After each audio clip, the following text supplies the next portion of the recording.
Bonsoir à tous et bienvenue si vous nous rejoignez sur la nouvelle chaîne ivoirienne. On le redoutait, c'est désormais une réalité. Un premier cas de coronavirus vient d'être confirmé en Côte d'Ivoire. Il s'agit d'un Ivoirien de retour d'un voyage en Italie. On en parle dans ce journal avec Dr Daouda Coulibaly, sous-directeur à l'Institut national d'hygiène publique. Le musée des cultures contemporaines Amadou Toungara a officiellement ouvert ses portes ce mercredi. C'est en présence de la première dame ivoirienne. Ce musée, le premier du genre dans le pays, a pour objectif de mettre les beaux-arts à la portée de tous. Et il va faire appel, mais la décision est forte. Harvey Weinstein, l'ex-producteur américain, a été condamné à 23 ans de prison pour viol et agression sexuelle. Une peine lourde compte tenu de son âge, 67 ans.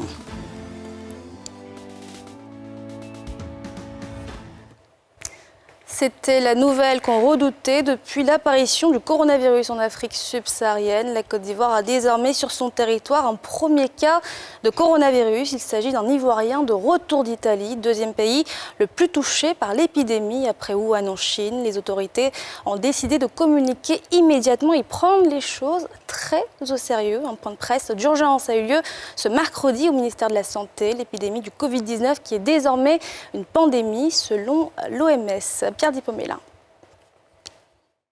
La Côte d'Ivoire a enregistré son premier cas de coronavirus. C'est un Ivoirien de 45 ans qui a séjourné en Italie. Il s'est présenté dans un centre de santé dans le district sanitaire d'Adjamé-Plateau à Tékoubé avec une fièvre, une toux et un rhume. L'analyse au laboratoire du prélèvement nasopharyngé a confirmé le diagnostic de la maladie à coronavirus. Le ministre de la Santé a lui-même rendu public cette information. Le malade a été rapidement pris en charge au CHU de Treichville, au service des maladies infectieuses et tropicales. Son état clinique est stable et rassurant. Les contacts ont été identifiés et font l'objet d'un suivi. Le malade avait préalablement été dépisté négatif à son arrivée à l'aéroport Félix Houphouët-Boigny, mais considéré comme un cas suspect, il a été suivi à cause de sa provenance d'Italie, un pays à risque. Les premiers contacts, aujourd'hui, à l'heure où je vous parle, ces contacts sont confinés. Nous sommes en train de refaire le circuit depuis l'Italie jusqu'à maintenant avec les différents vols qu'il a pu prendre pour recevoir les différentes personnes. Répondant aux inquiétudes des journalistes, le ministre Akaolé rassure que cette victime n'a rien à voir avec le Massa, le marché des arts et du spectacle d'Abidjan, qui se déroule présentement dans la capitale économique. Concernant le Massa, aucun cas suspect même n'est encore signalé. Tous ceux qui sont venus sont bien identifiés. Nous connaissons parfaitement là où ils logent et l'équipe d'intervention rapide les suit régulièrement sur leur état de santé. Le malade est entièrement pris en charge par l'État au CHU de Treichville. Les mesures de prévention restent le lavage régulier des mains avec de l'eau javelisée ou du gel désinfectant. Et avec nous pour en parler, le docteur Daouda Coulibaly, sous-directeur à l'Institut national d'hygiène publique. Bonjour docteur. Bonjour. Merci d'être venu sur ce plateau pour nous apporter un éclairage sur ce sujet qui alimente les discussions. Première question, devrait-on s'inquiéter ? La situation nous préoccupe. Il s'agit effectivement du premier cas confirmé de Covid-19 en Côte d'Ivoire. On ne va pas s'inquiéter outre mesure. Le gouvernement met en place les mesures nécessaires. On a déjà indiqué la démarche à suivre. Il faut respecter ces mesures de prévention. Si nous appliquons ces mesures, nous allons contrôler la situation. Quelles sont ces mesures justement ? Ces mesures sont simples. Il s'agit, de se laver régulièrement les mains avec de l'eau et du savon, d'éviter les contacts étroits avec des personnes qui présentent des signes évocateurs de la maladie. Fièvre, toux, difficultés respiratoires, il faut observer au moins une distance d'un mètre. Donc c'est des mesures très très simples. On peut utiliser également des solutions hydroalcooliques. Il faut régulièrement tousser dans des mouchoirs en papier et les jeter à la poubelle. Et ensuite, se laver les mains. À défaut d'un mouchoir, vous pouvez tousser dans le pli du coude. Vous savez, lorsqu'on a détecté ce premier cas rapidement, le deuxième défi, c'est maintenant le suivi des contacts. Premier défi, il fallait le détecter précocement. Il a été détecté précocement. Maintenant, il faut suivre les contacts pendant 14 jours. C'est les contacts qui propagent la maladie. On l'a entendu, le patient vient de l'Italie, un pays fortement touché par l'épidémie. Alors si une personne revient d'un voyage, d'un pays à risque, à quel moment est-ce qu'elle doit s'inquiéter ? Normalement, lorsque vous revenez d'un pays que nous appelons pays affecté par l'épidémie de la maladie à coronavirus, vous devez observer une mesure dite d'auto-isolement, de quarantaine volontaire à domicile pendant 14 jours. Pendant ces 14 jours, nos équipes prennent votre température matin et soir. Et si au cours du suivi, vous développez des signes évocateurs de cette maladie, on vous fait un prélèvement, comme dans le cas de ce patient, qu'on amène à l'Institut Pasteur. Et lorsque le cas est confirmé, on déclare alors la maladie. C'est quel type de prélèvement? Est-ce que c'est une prise de sang Non, il s'agit d'un prélèvement nasopharyngé. C'est un écouvillon nasal qu'on va vous mettre et lorsqu'on va retourner, on va ressortir avec des cellules qu'on va envoyer maintenant au laboratoire pour confirmation. Il s'agit d'une technique dite de biologie moléculaire et notre laboratoire ici a les capacités de confirmer le Covid. On l'a vu, plein de pays sont affectés par le coronavirus. Si une épidémie se déclarait en Côte d'Ivoire, est-ce que le pays pourrait faire face ? Oh, le pays s'organise pour y faire face. Vous savez que ce type d'épidémie, l'évolution est imprévisible. On souhaite la détecter précocement et la contenir rapidement. Il faut faire en sorte de ne pas rentrer dans le cycle de l'épidémie. Et c'est justement l'objectif que développe le ministère de la Santé et de l'Hygiène publique. Nous l'avons détecté très vite. Nous avons identifié tous les contacts. Ils sont en train d'être suivis. Certains sont en confinement étroit. Et au terme des 14 jours, nous allons apprécier. Quel est le dispositif de riposte mis en place par votre service ? La première des choses, c'était la détection. C'est un challenge, détecter. Parce que le cas pouvait passer inaperçu. Et s'il passait inaperçu, il allait contaminer d'autres personnes. Premier challenge, détecter précocement. Deuxième challenge, c'est le suivi. En l'absence de vaccination, c'est le suivi des contacts qui est la clé de la lutte. Si on réussit à identifier tous les contacts comme nous l'avons fait maintenant, nous les avons classés en contacts à haut risque, contacts à risque élevé et à risque modéré. Et nous allons organiser le suivi de ces contacts. Et en plus, nous allons intensifier les mesures de prévention. Il faut que la population adhère à ces mesures. C'est la population qui a la clé de la lutte. Si elle ne respecte pas ces mesures, la maladie va se propager. Ces mesures sont simples. Il faut les appliquer. Il ne faut pas céder à la panique. Nous avons les moyens, nous avons les capacités d'interrompre la chaîne de transmission. On l'a entendu dans le reportage que le premier patient atteint du coronavirus avait été une première fois dépisté négatif, avant d'être plus tard dépisté positif. Comment cela est possible? Est-ce que cela sous-entend que le dépistage n'est pas fiable? Non, il y a une nuance. Quand vous arrivez d'un pays affecté, à l'aéroport, on vous prend la température. La température, ce n'est pas le dépistage de la maladie au laboratoire. Il y a une nuance. Donc, lorsqu'il est arrivé par nos services, on a pris sa température, il ne faisait pas de fièvre. Normalement, dans notre dispositif, quand vous arrivez, si vous faites la fièvre, on vous met dans une salle d'isolement et on vous fait un prélèvement. Mais il se trouve que lorsqu'il est arrivé, il ne faisait pas de fièvre. Donc, il n'y a pas de raison pour le bloquer à l'aéroport. Il est rentré naturellement chez lui, mais il observait la mesure de quarantaine. Il observait très bien cette mesure de quarantaine. C'est important de le dire. Il ne sortait pas, il était en quarantaine et il était suivi par nos services. Et c'est au cours du suivi qu'il a développé les signes. Naturellement, nous avons fait un prélèvement conformément à notre procédure et qui est revenu positif. Dès lors que ça revient positif, il a été interné au service des maladies infectieuses. Il est traité.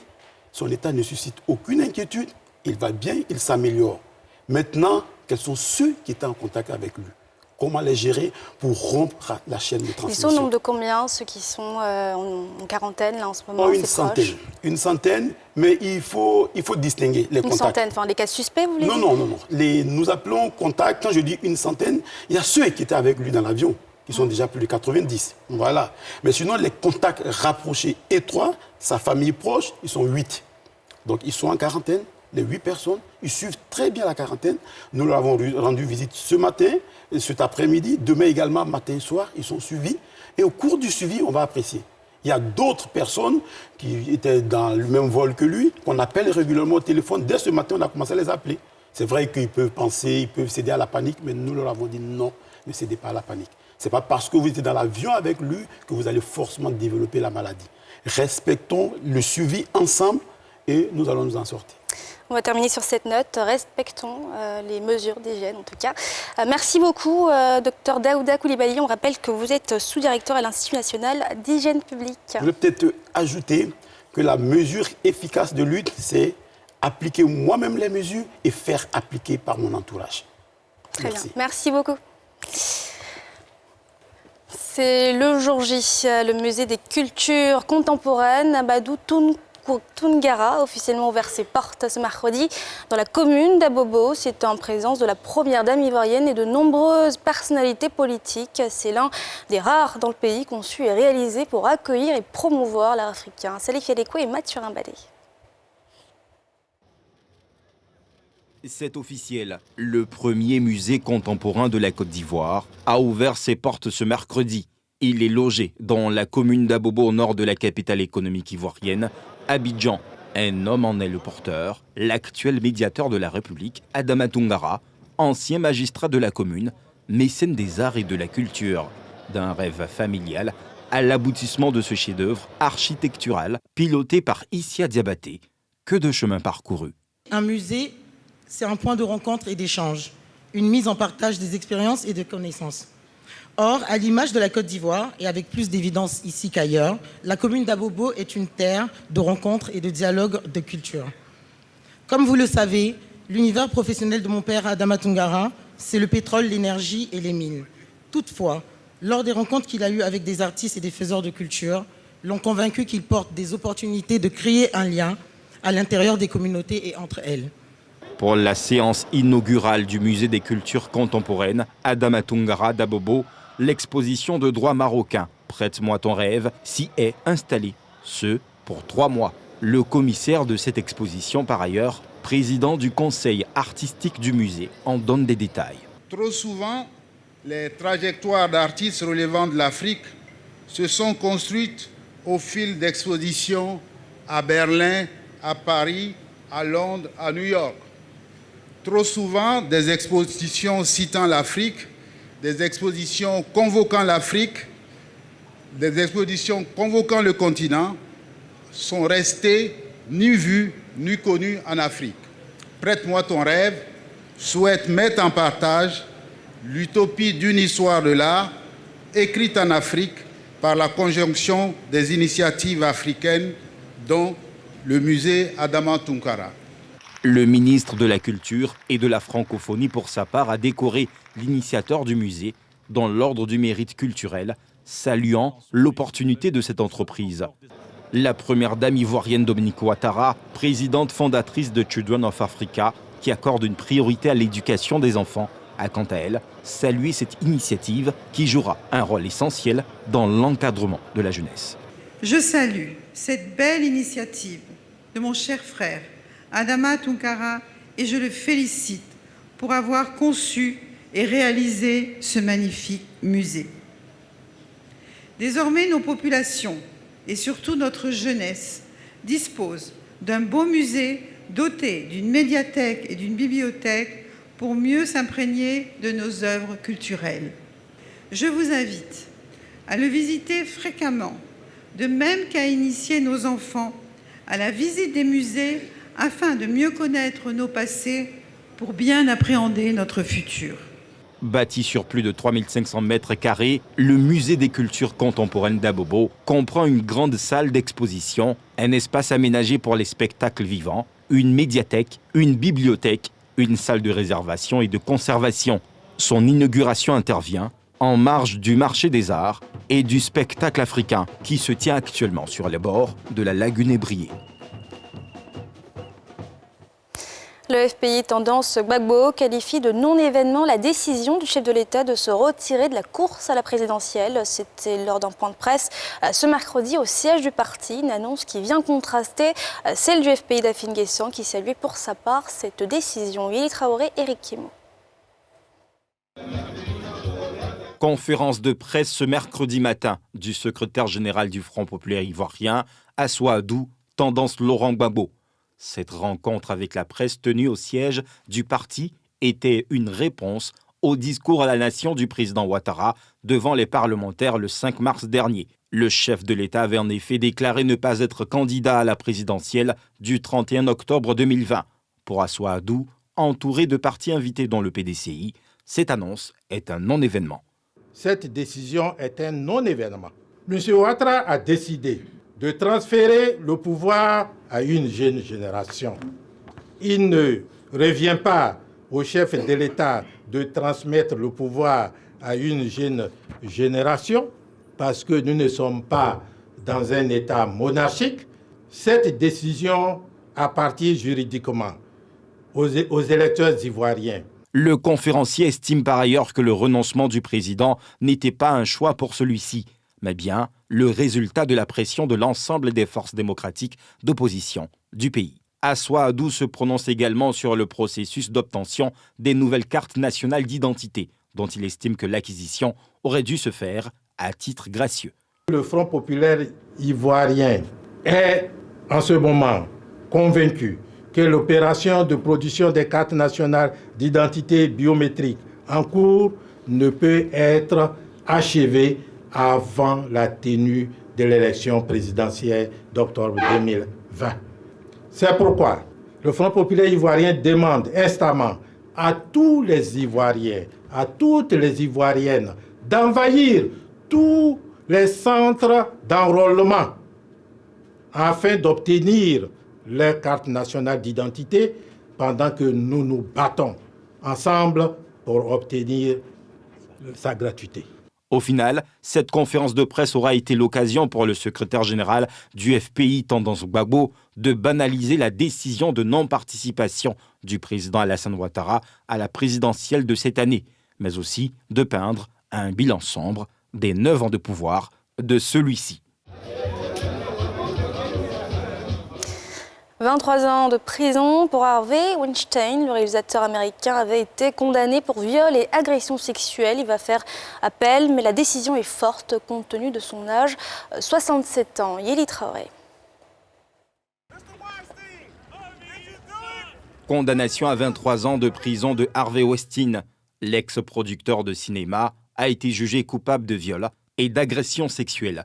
La sentence prononcée par le juge de Manhattan, James Burke, est proche du maximum prévu, soit 29 ans, pour les 2 chefs d'accusation dont il avait été déclaré coupable le 24 février. L'avocate de l'ancien magnat d'Hollywood juge sévère la peine prononcée par le tribunal. La peine qui vient d'être prononcée par ce tribunal était obscène. Ce nombre était odieux. Des meurtriers sortiront du tribunal plus vite que Harvey Weinstein. Ce nombre témoigne de la pression du mouvement MeToo et de l'opinion publique. Ce nombre ne tient pas compte des preuves présentées lors du procès. Il ne tient pas compte des témoignages entendus. Ce chiffre ne tient pas compte des preuves ni de la justice. L'avocate de 2 des victimes, dont l'agression a mené à la condamnation d'Harvey Weinstein, salue la décision du tribunal. Voilà à quoi ressemble la justice. 20 plus 3 ans de peine prononcée par le juge Burke ce matin, après des arguments convaincants de l'accusation et après des arguments de la défense. Et surtout, après des déclarations sincères des victimes. L'une par ma cliente Mimi et l'autre par la victime Jessica. Harvey Weinstein doit encore répondre d'une autre inculpation pour 2 agressions sexuelles à Los Angeles. Pour le mouvement MeToo, que l'affaire Weinstein a fait naître, la victoire est déjà certaine. Ce journal a été réalisé par l'ensemble de la rédaction. Merci de l'avoir suivi. Restez avec nous dans un instant. La météo de Maïmouna et on se retrouve demain pour un nouveau rendez-vous de l'actualité.